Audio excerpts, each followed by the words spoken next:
This is a really important one for me. This is Queen, my favourite band, and the song is Another One Bites the Dust. From their inception in the early 70s, Queen were known for their ability to transform themselves and bring together diverse and eclectic sounds. From glam rock to soul, rhythm and blues to opera, nothing seemed off limits. In 1980, they proved that again, combining the hottest sounds of disco with their signature classic rock sound. They created a track that would captivate generations of musicians and listeners alike. Another One Bites the Dust. Down the street with the brim pulled way down low. Hello there, it's Warren Hewitt here. Hope you're doing marvellously well. Welcome back to another episode in the series. If you haven't already, please subscribe, and if you hit the notification bell, you'll be notified when we have a new video. And if you're into production, you can go to producelikeapro.com and sign up for the email list and get a whole bunch of free goodies. Queen were formed in London in the early 70s when Freddie Mercury teamed up with a local band called Smile, which featured Brian May on guitar and Roger Taylor on drums. Freddie Mercury was born Farrokh Balsara on the East African island of Zanzibar on September the 5th, 1946. He spent much of his childhood at boarding school in India, where he learned to play piano, beginning at age 7. In 1964, his family moved to Middlesex, and Mercury began studying graphic design at Ealing Art College. May was a student at the Imperial College of London, and Taylor was a student at East London Polytechnic, while they were performing in Smile and the earliest days of Queen. When Mercury joined Smile in 1970, he suggested they change the band's name to Queen. Likewise, May and Taylor gave Mercury his stage name. In 1971, after several rounds of auditions, the band brought in John Deacon on bass. Working out a management and publishing deal with Trident Studios in 1972, the band began working on their self-titled debut album, which would be released the following year. Prior to its release in early 1973, the band signed with EMI. Their second album, Queen 2, was released in March of 1974 and was their first true hit. It made the top 5 in the UK. Success across the Atlantic came at the end of 1974 with the release of their third album, Sheer Heart Attack, which contained the hit song and now iconic track, Killer Queen. She's a killer queen, got bad agility. The audience base was growing rapidly, even if the press was usually critical, often sometimes cruel. Their 6-minute-long magnum opus, Bohemian Rhapsody, in 1975, brought the band unprecedented success.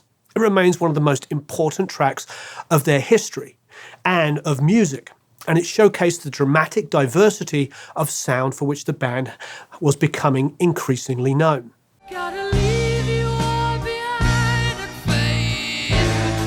The band would round out the 70s with several other hit tracks, all showcasing their impressive ability to incorporate different genres and styles of music into their hard-rocking frame. These include the soulful Somebody to Love in 1976,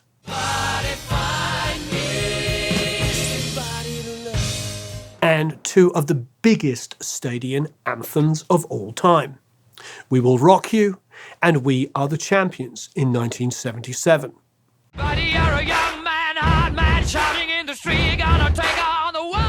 With glam rock, heavy rock, old-fashioned rhythm and blues, sports anthems and powerful, soulful ballads, with hard rock guitar solos juxtaposed against operatic vocals, what else was left? Then, in 1980, the band brought in yet another influence, disco. With its four-on-the-floor pulsing groove, Another One Bites the Dust added yet another sound to the band's arsenal and transformed the sound of an already epic rock band. Another One Bites the Dust was the brainchild of bassist John Deacon. Deacon explained his inspiration came from the Black American music he had listened to growing up. I listened to a lot of soul music when I was in school, and I've always been interested in that sort of music. I'd been wanting to do a track like Another One Bites the Dust for a while, but originally all I had was the line and the bass riff. Gradually, I filled it in and the band added ideas. I could hear it as a song for dancing, but I had no idea it would become as big as it did. The song got picked off our album, and some of the black radio stations in the US started playing it, which we had never had before. The black pop influence on Deacon's bassline is clearly evident through his interviews and simply listening to the sounds that were coming out of bands like Chic at the same time. Bernard Edwards explained that Deacon had even spent some time in the recording studio with them, which is why you might notice there is such a similarity to Chic's song of the previous year, Good Times.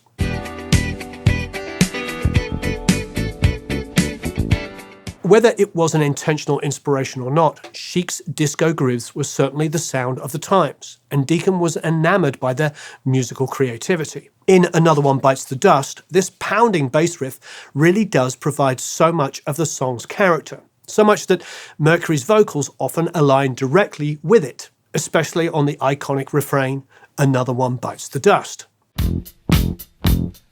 Another one bites the dust, and another one. Another One Bites the Dust, written by the great John Deacon. Bernard Edwards from Chic said that he'd been spending a lot of time with them in the studio around that time. You can really hear the influence, both in Deacon's bass line and his rhythm guitar playing, which he plays pretty much throughout the whole song. There was this very big hit that Chic had called Good Times, and it's quite reminiscent of Another One Bites the Dust, to a degree.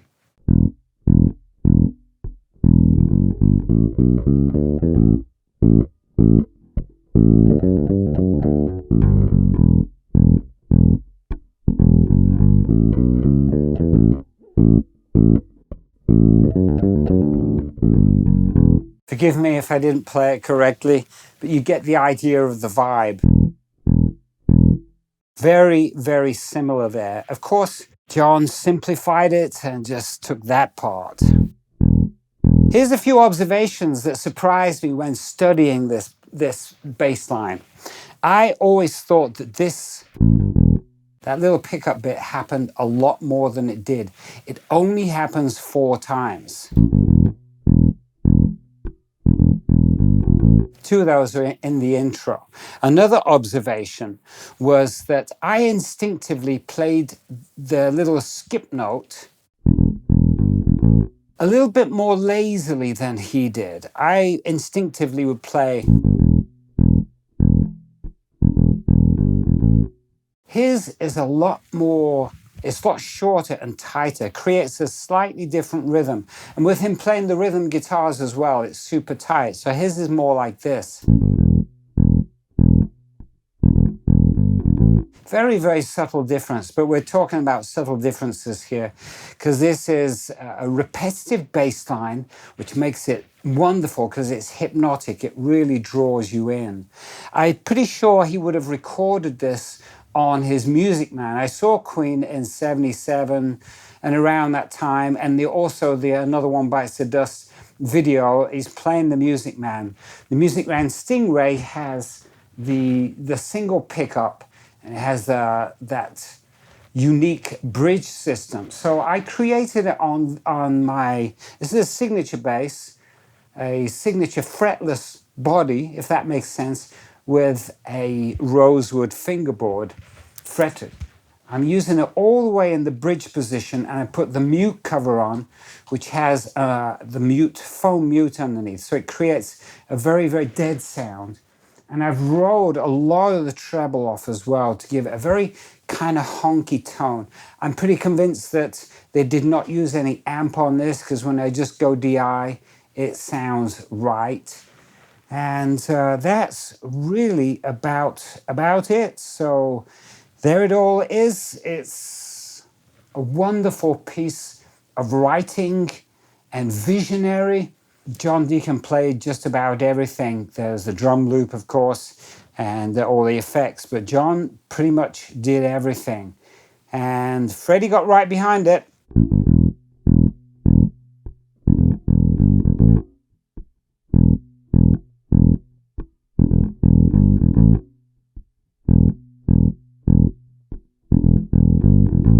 Then this part.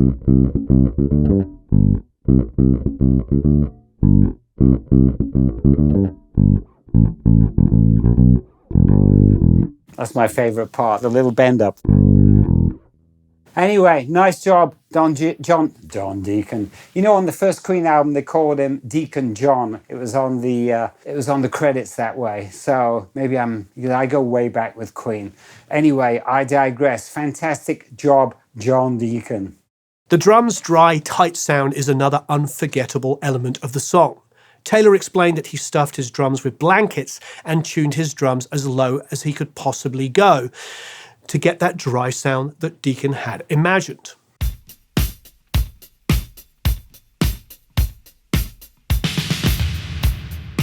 So what is it that makes Roger Taylor's drumming on Another One Bites the Dust so unique? Well, certainly from Roger Taylor's perspective, it was unique relative to his performances prior to that. He's associated with playing that big rock setup, so probably a 24 or 26 inch bass drum with a full front head, the mic probably on the outside to give that almost John Bonham-esque quality, big toms tuned high, always a generally thick and relatively dry sounding snare drum, and perhaps on the hi-hats he'd do that thing where he opened them very quickly when hitting the backbeat.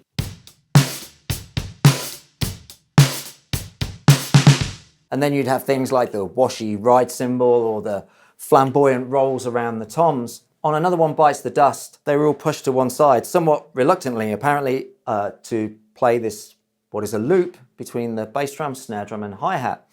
And the sounds were very different. Now the bass drum had loads of padding inside it, and the mic inside for a very tight kick drum sound. The snare was tuned even lower and really dry, really dead. That's the sound I've tried to approximate with this cutout head dropped on the top of their head. It's a deep snare drum too. And I've also dampened down the toms to avoid the sympathetic ringing. Chances are when they recorded that loop, there were no toms on the kit either. And the hats, just super tight eighth notes. So, and in terms of the rest of the part, there's clearly an influence in the overall track from Chic's Good Times. And the drum groove on that track is 1 and 3 on the bass drum, 2 and 4 on the snare, eighth notes on the hi-hat, with occasional embellishments like this.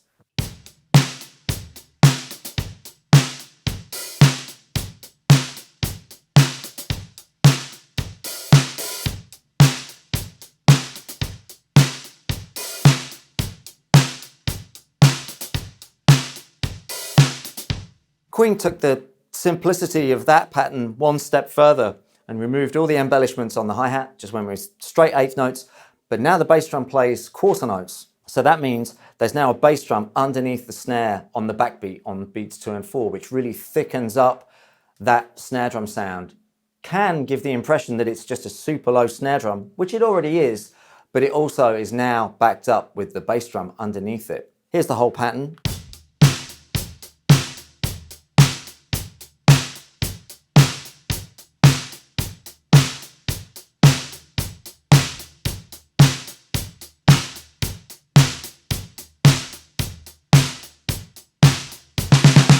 And finally, a couple of thoughts about that pattern from a drum perspective. One is the togetherness. So because on beats 2 and 4, we've got 3 sounds falling simultaneously. So they have to be super accurate and not flam for that to work. And the second is the backbeat. I'm just hitting snare center and not a rim shot. And often when you're going for that thick, deep, tuned, low tuned snare drum sound, that's a more effective way of doing it. There tends to be almost a harmonic that hitting a rim shot brings to the snare drum sound that detracts from what you're in pursuit of. So here's the snare center,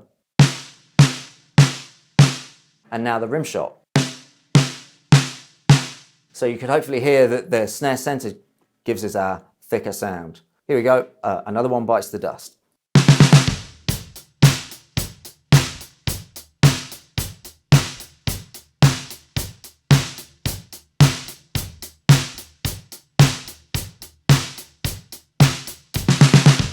I've worked with many drummers over the years, and I can tell you a 4 on the floor groove, getting it to feel right, is one of the most difficult things. In Guitar World magazine in 1993, Brian May explained that the drum sound was a complete departure from what the band was used to envisioning. John Deacon, being totally in his own world, came up with this thing. which was nothing like what we were doing. We were going for a big drum sound, quite pompous in our usual way. And Dickey says, no, I want this to be totally different. It's going to be a very tight drum sound. It was originally done to a drum loop. This was before the days of drum machines. Roger did a loop kind of under protest because he didn't like the sound of the drums recorded that way. And then Dickey put his groove down. Immediately, Freddie became violently enthusiastic and said, this is big. This is important. I'm going to spend a lot of time on this. Mercury championed the song, which, although different than their usual sound, inspired his vocals. The lyrics are often interpreted to have been inspired by St. Valentine's Day Massacre in Chicago in 1929. You can hear the dark foreboding in the song's first verse. Steve walks warily down the street with his brim pulled way down low. Ain't no sound but the sound of his feet, machine guns ready to go. In his typical theatrical magnificence, Mercury's vocals transports listeners to the tension-filled space of the story they are telling. Ain't no sound but the sound of his feet. Machine guns ready to go. Are you ready? The second verse, however, doesn't continue the story. It sounds much more like a domestic dispute, a breakup. How do you think I'm going to get along without you when you're gone? You took me for everything that I had and kicked me out on my own. And yet, the second verse ends the same as the first, with the sound of violence. Out of the doorway, the bullets rip to the sound of the beat. The ambiguity of the song's lyrics has intrigued listeners, but the fact remains that the singular sound of the song is really what has captivated them. Whether the song is a historical storytelling, a metaphorical explanation of the breakdown of a relationship, or something else altogether, listeners could not get enough of the hypnotic groove alongside Mercury's powerful vocals. How do you think I'm gonna get along without you when you're gone? It took me for everything that I had and kicked me out of my own. Are you happy? Are you satisfied? How long can you stand the heat? The fact that he can bring this Queen element, this theatrical Freddie Mercury element to a funky disco track is what makes them so special. One of the many things that makes them so special. As Brian May said, this really is John Deacon's vision. John played the guitars. Now you hear the da-da-dum-dum-dum doubled on guitar and bass. The groove is so tight. It makes perfect sense that both the bass player and guitar player are the same person, playing that groove together.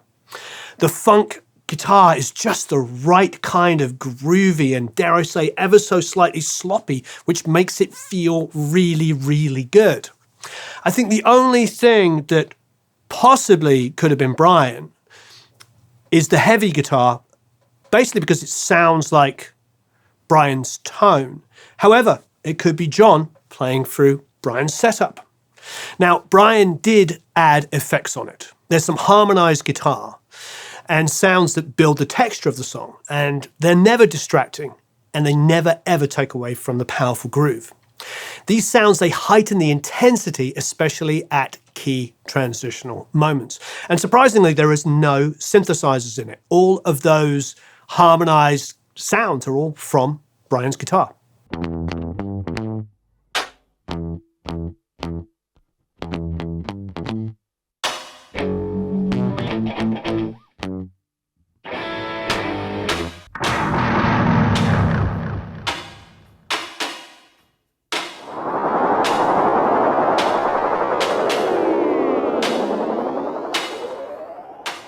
So John apparently did the additional percussion and the reverse piano stuff, but these twisted, weird guitar effects are all Brian. I always assumed that for years as a kid that was the synthesizers that I was reading about on the back of the album. There was actually synthesizers in there, but no, that's all Brian's guitar. Hi everyone, Jamie Humphries here, and Warren has asked me to take a look at the guitar parts to Another One Bites the Dust.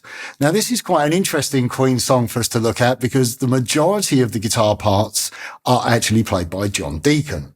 So there are a few different parts on this track. We have the unison part that follows the bass guitar, which is very obviously John Deacon. We have the funk part as well, which is allegedly John Deacon. This is very much inspired by Chic and Nile Rodgers. And then we have some additional parts. We have a heavier part. Now, I think that's played by Brian. I did actually once ask Brian about this track, and he was a little bit vague about it, sort of saying it was mainly John's thing. But those heavy guitars to me really sound like Brian's way of playing. It's definitely the Red Special and the Vox sound. It's Brian's sound. And also then we have another section, the middle section, where there's some crazy noises where Brian allegedly just experimented with an eventide. So I've tried to capture a little bit of that. Now, in terms of guitars, obviously the heavier parts sound very much like they're played on the Red Special. So I'm using a Red Special today. I'm using my BMG Brian May Guitars Red Special, Green Special, with the hand-wound Addison trisonic pickups in it. I am going to be changing guitars later on for another section, another Red Special guitar, but we'll talk about that in a bit.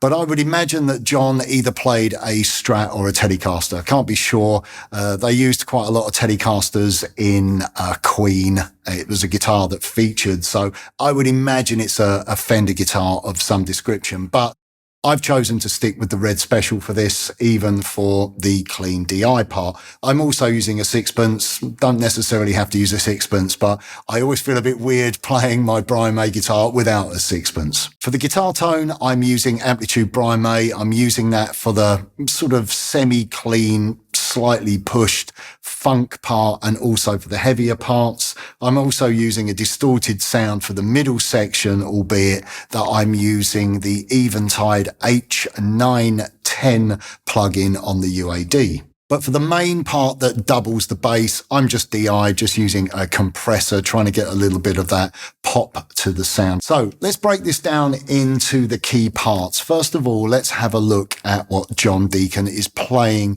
throughout the track. He's doubling the bass part. So he's playing it, first of all, an octave higher. So we have this riff.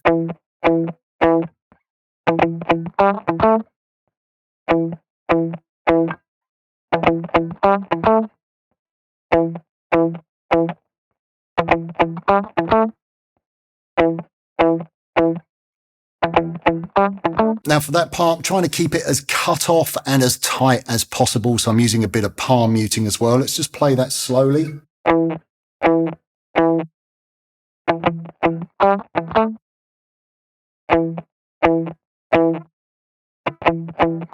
Okay, let's take a look at the next section. Again, we're just doubling the bass part. We have this.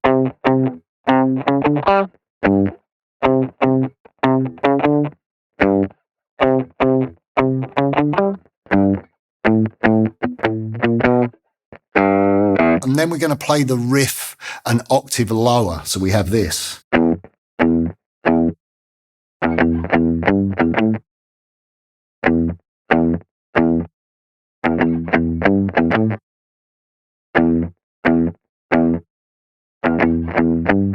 So we're simply just pedaling off of the open E string. And then we have this final figure that concludes the kind of round of the riff.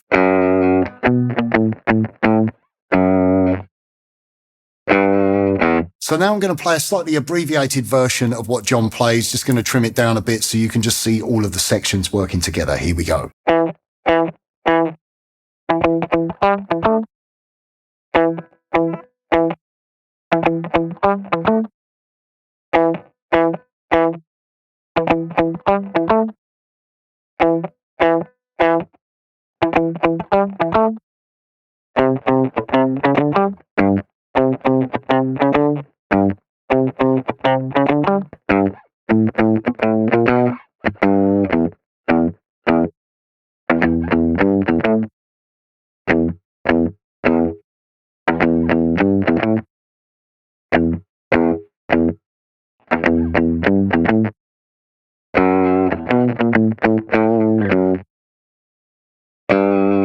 So now let's take a look at the funk guitar part. And for this, I'm obviously going to be using an amp model. We've moved away from that clean DI tone, that very compressed and squashed DI tone. So now we're going to be using a slightly driven amp. It's not completely clean, it's slightly pushed. I'm also using the neck pickup of the Red Special. Again, this isn't probably the correct guitar to play this part on, but I'm playing Queen stuff. I've got to use a Red Special.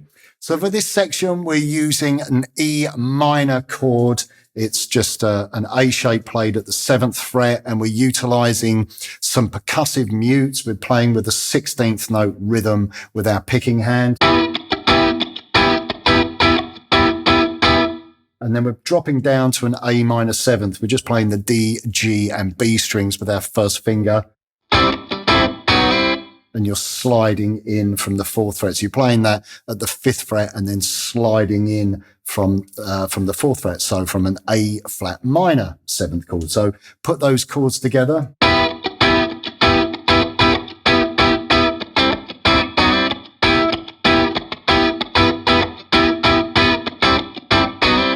And again, with that part, really try and keep it tight.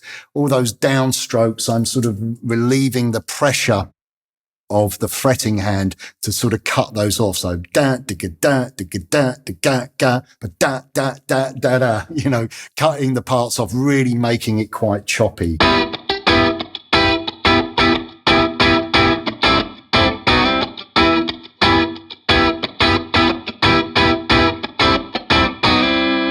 Now let's look at the heavier parts. Now, I think that Brian played these parts. It sounds like him, and it definitely sounds like the Red Special with a treble booster into an AC30.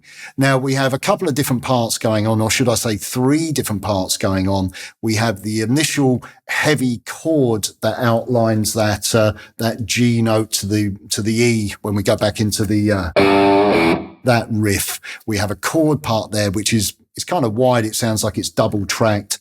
And then we have some question and answer parts that kind of shift between the different sides of the stereo field.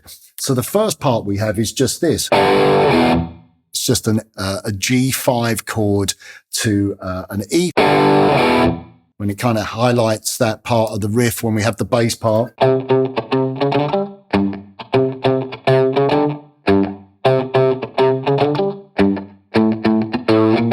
And then we have the heavy guitar. Now for the next section, this appears over the F sharp to A portion of the riff.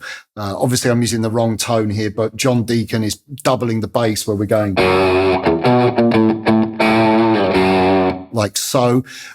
Brian, if it is Brian, we think it's Brian, is playing just an F sharp note. And he then slides up to an A5 power chord. Okay, then we slide away. And then we have this really cool sounding chord, which is just a B7 sus4. And he rakes right across that chord. And then the other distorted guitar comes in with... So now let's combine all of those distorted parts and play them together. And you'll hear it's quite tricky to play this part. It's obviously being layered on the track as parts sort of overlap and jump from different sides of the stereo field, but it is possible for you to play this as one guitar. So let's have a listen to that.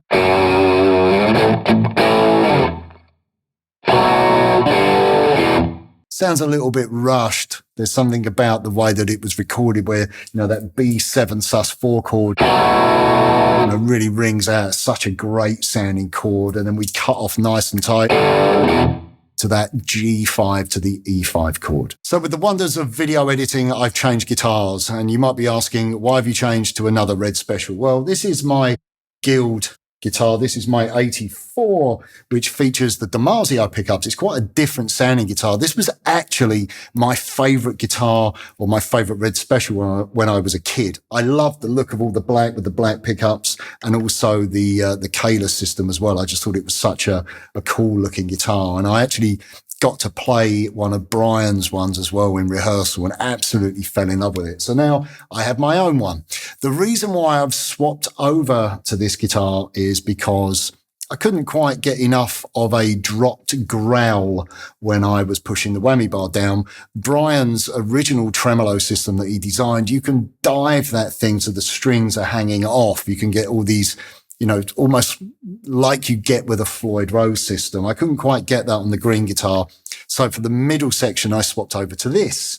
So when we get to the middle section, Brian is just experimenting with some sounds, and I've just used this as an opportunity to be a little bit creative and try to come up with parts that resemble the original. There's 2 parts that I can hear that he plays. Maybe there's some more, but the first one is like a dive bomb where you're just pushing the bar down, and getting some of those kind of growling sort of sounds where you're pushing the whammy bar down. And the great thing about the Kayla system is that I can get it so that the strings, the strings are kind of flopping around. If you add a little bit of extra drive to that, and there's like a slap back delay effect as well from the Eventide, is quite a cool effect. Now, when it comes to the other guitar part, it's pretty impossible to tell what he was doing. It's such a heavily affected part. I managed to find a preset on the H910 on the UAD that kind of represented that sound. It did a pretty good impression, and I was experimenting just with some open strings, and just pulling the bar up and dropping the bar. But if you've got an H9 or any other Eventide effect, or maybe you've got some kind of harmonizer or something in an effects unit you use, I'm sure you can come up with something suitably bizarre for that middle section. But again, it's just a great opportunity for you to be a little bit creative and experiment with some soundscape effects. Another One Bites the Dust, along with the rest of their 8th studio album, The Game, was recorded at Musicland Studios in Munich, Germany in the summer of 1979 and the early months of 1980. It was produced by the band and Reinhold Mack, who had recently worked with ELO before teaming up with Queen for the Game album. The album was mastered at Sterling Sound in New York. The album was released on June the 30th, 1980, with Another One Bites the Dust following as a single on August the 22nd that same year. The sound of the song was a drastic departure for them, which is saying something considering the many diverse colours that we find in the band oeuvre. The band credits Michael Jackson for encouraging them to release it as a single. Mercury explained, "John introduced this riff to us during rehearsal when we all immediately thought of disco, which was very popular at the time. We worked it out and, once it was ready, played it for Michael. I knew we had a hit as he bobbed his head up and down.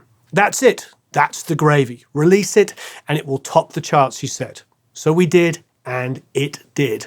Topping the charts was just the start.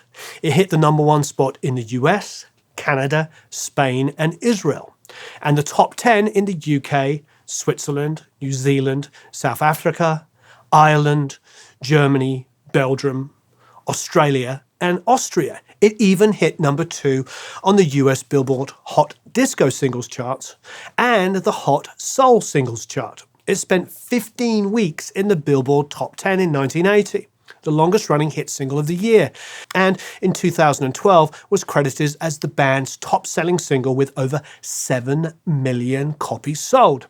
It won an American Music Award for Favorite Rock Single and a Grammy nomination for Best Rock Performance by a Duo or Group with Vocal.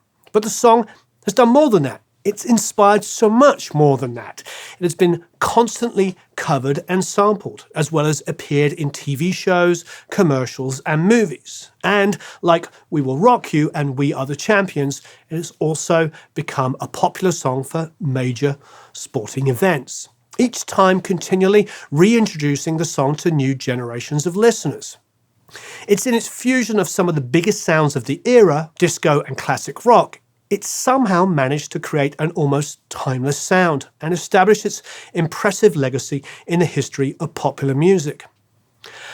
I don't know what else to add to this. I mean, all I can tell you is I was a little kid in 1980. I had discovered Queen from a night at the opera. My dad had bought me that album. for Christmas, and I was like knee-high to a grasshopper. I was far too young, but I fell in love with it because in my house it was classical music mainly and some jazz and blues.